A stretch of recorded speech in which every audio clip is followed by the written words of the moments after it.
back to the Citizen channel a little bit later than normal, but I've just got back in the UK literally about an hour ago.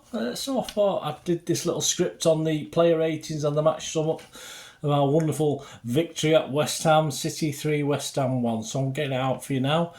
Sunday evening, so a little bit later, but there'll be other things coming out a little bit later as well. Well, one or two, only one thing really, but we'll talk about that later. Let's have a look back at this game with the player ratings with Mr. Simon Bajkowski, and of course a little sum up of the game as well. I managed to watch it. I could have got a ticket for this, but obviously I was out of the country, so I couldn't have gone anyway. So I ended up watching it on a Spanish stream, and yeah, apart from one moment about the 85th minute when I had to reboot it, it sort of worked. So reboot, is that the word still? I have no idea. Anyway, hope you enjoyed it. It was a good victory all in all, wasn't it? Please, if you are new to the channel, push that subscribe button, push the bell notifications, everything City past, present and forever, of course, and chances to win bits and bobs as well. So keep tuned in and keep that notification button pressed so you know when things are happening. Yes, the starting 11, 2 changes to the Fulham game. I got 8. I wasn't aware of the Grealish and Stones unavailability, so that was 2 of the ones I got wrong. And of course, I did have Aki in my team, which was a bit of a surprise. We'll probably talk about him again, Aki, and people like Aki and Grealish, where they might stand with people like Doku and Gvardiol now, sort of hitting the straps, aren't they? So we'll talk about that in other pods. Well, the pods, of course, Bolt from the Blue, and of course on this Citizen channel. So the team: Edison, Walker, Kanji, Diaz, Gvardiol, Rodri, Bernardo, Doku, Foden, Alvarez, Haaland. And the subs, 2 keepers, so we're down to the bare bones already, guys.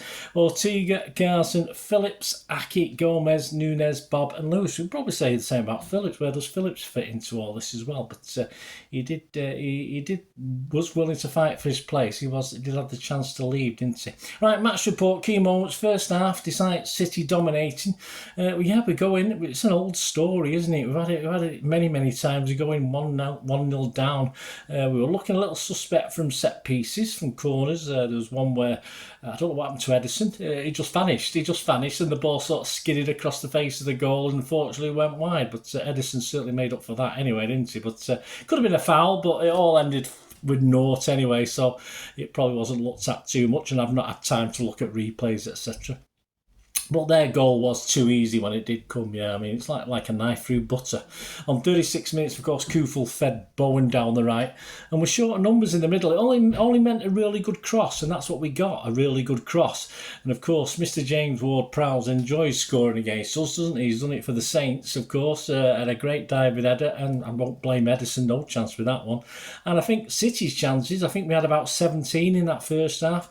Haaland was the main culprit, missing 2 good half, let's call it good half chances. I'm not going to say very good half chances. I did have very good, then I wiped it out and put good half chances. And there was one, of course, so Haaland was sort of culprit for that. And there was a remarkable goalmouth scramble, wasn't there, where it sort of pinballed around the goal area. Headers, shots were blocked, and it ended up with Gvardiol not quite being able to head it sort of wide of Areola, who had an exceptional game, didn't he? And he tipped it over for a corner. So despite 17 shots to the Hammers 3, we went in 1-0 down at half time. Better needed, and we didn't have long to wait, did we? And Doku, he was actually our star man in the first half as well, provided the impetus for the game. It was a great start as Alvarez found Doku. Lots to do, but he did it very well, didn't he? Kind of the old Grealish, to be honest with you. A bit tongue-in-cheek there, guys.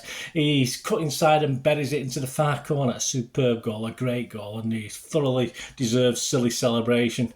1-1. West Ham, though, still looked a little bit dangerous on their brief forays forward, and their best chance, of course, came to Antonio, who sort of left Diaz for dead, didn't he? Diaz was a bit floundering, and he just pushed it, just miscontrolled it a little too much. That gave Edison the chance to snap it, to block it and then grab hold of the ball. So a great save from Edison. Say we could have been easily 2-1 down at that stage, but we deservedly found a way through despite heroics from Areola. As I said, some great things. I mean, there's a couple where Haaland did exceptionally well, spectacularly well to get to the ball, as he does with some of the things, and equally Areola did spectacularly well to stop them.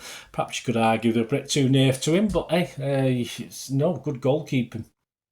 And even if we beat him, of course, the old post came to the aid, didn't he? Alvarez smacked the post with a great free kick. I did wonder this season who was going to take the free kicks without KDB knocking around. And of course, Gundogan. But 70 minutes, 6 minutes, did we put it to bed? Well, almost at 2-1. We sort of took control of it. Alvarez, a lovely scoop.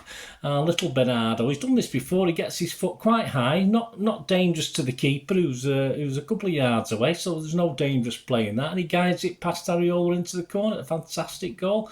And then finally, of course, we did look comfortable at 2-1. I did predict, as did Mozza, a 3-1 victory. And finally, that's what happened. On 86 minutes, we put it to bed. And finally, Haaland looked like a genius. He looked like a big lummox early in the game. But for once, he looked like the goal scorer we know he is. A fantastic goal.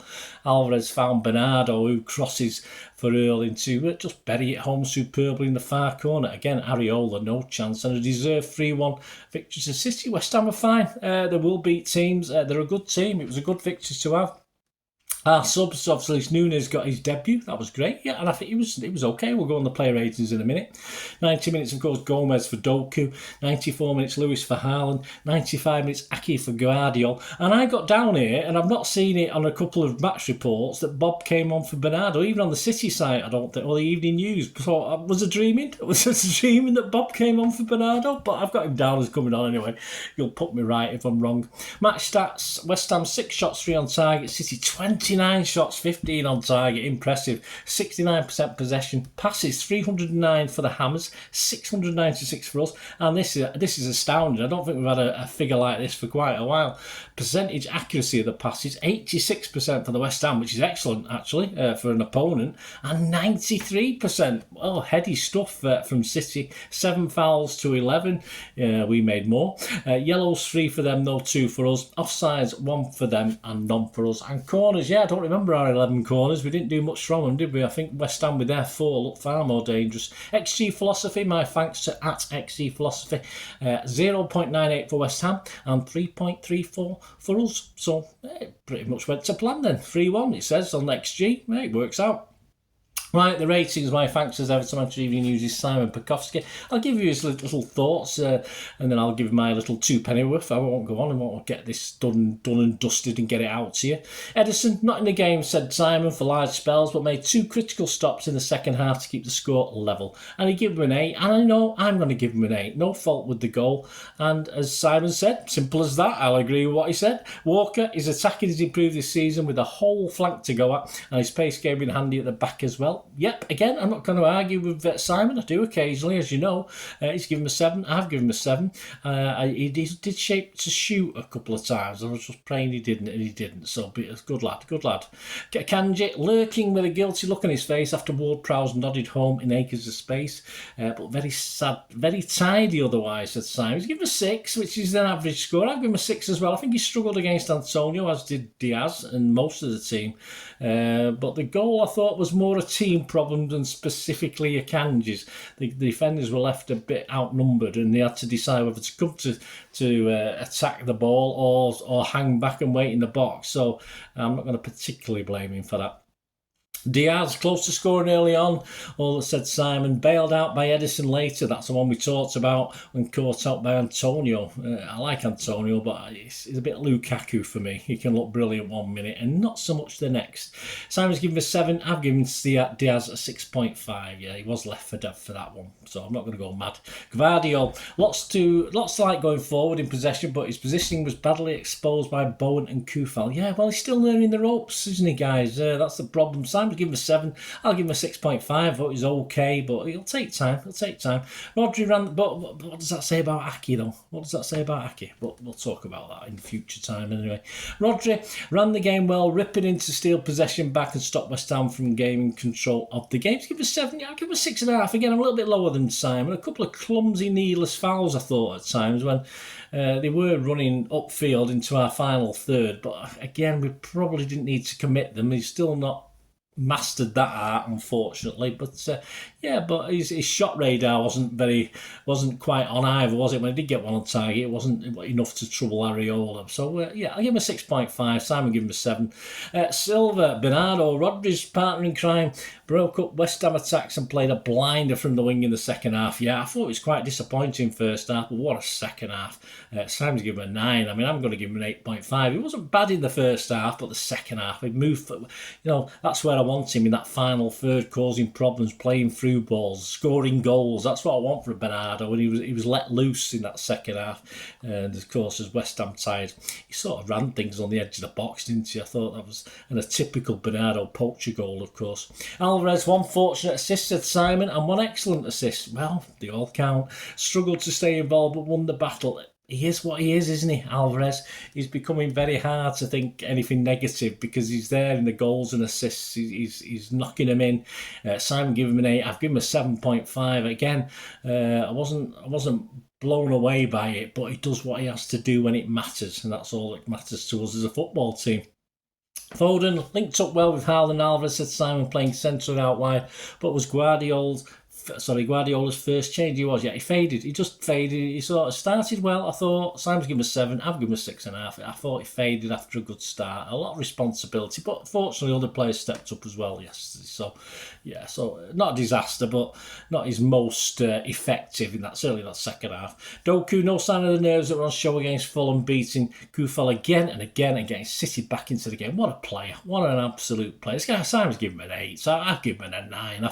He was my City man of the match for the first half when we were 1-0 down. He was certainly my City man of the match in the second half. I just thought he was brilliant. I thought it was refreshing to watch, and we looked a little bit more perhaps exciting than perhaps we have been, and we are excited. Let's not listen to the doomsayers, whatever the Seth-sayers, whatever they call them. Don't listen to them. We are exciting, but Doku, wow, his second game, absolutely fantastic, brilliant, off the leash. Let's hope it continues. Haaland could have had a hat-trick, and probably should have, said Simon. Could have had 2 hat-tricks, going to Simon, possibly, but was a handful for the defence all game, and we'll score those next time. Well, we hope so, don't we? Simon's given him a 7. Yeah, I'll have to give him a 7. Kept going, got his goal, a fantastic goal, but yes, when it was 0-0, we could have probably done with one of those going in, but all's well that ends well, of course. On to the subs. The only one really to get a mark is Nunes, who came on for Foden on 67 minutes. He rewarded the faith to bring him on, said Simon. Yeah, he's given him a 6. I'm just going to say neat and tidy. That's what it was, so I'm going to give him a 6. And no other ratings for any of the other guys who really weren't on the pitch long enough. Man of the match, there's only one, isn't there, surely? Does anyone else give it anyone else? Possibly, but obviously I'm going to go for old the Doku, of course. Fantastic. I thought it was excellent. Hey, and he looked happy enough. It seems a bit of a shy lad, but obviously when you dance like that, you're probably not that shy after all, are you? I mean, old Mr. Haaland tried it and fell on his arse, didn't he? But there you go. Anyway, guys. Done, dusted, 13 minutes. Hope you enjoyed that. Let me know your thoughts. Let me know your player ratings. It'd be great to hear from you. Sorry for this being a little bit late. I'll probably get a few less views than I normally do, but hope you enjoyed it anyway. And of course, coming soon, as in Monday, which is a day later than I would normally do the Pepsi 11, we'll have the build-up to the old Red Star Belgrade game. I won't give you the foreign name. I'll try it in that vlog on the Pepsi 11, but another chance, of course, to win a subscription to King of the Kippax. So tune in for that, guys. It'd be great to have you on board.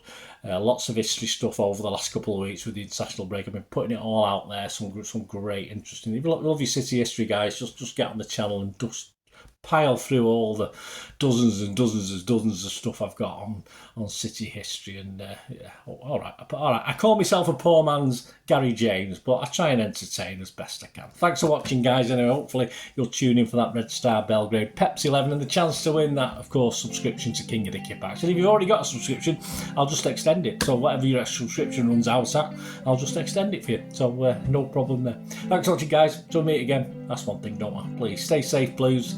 Cool City. Bye for now.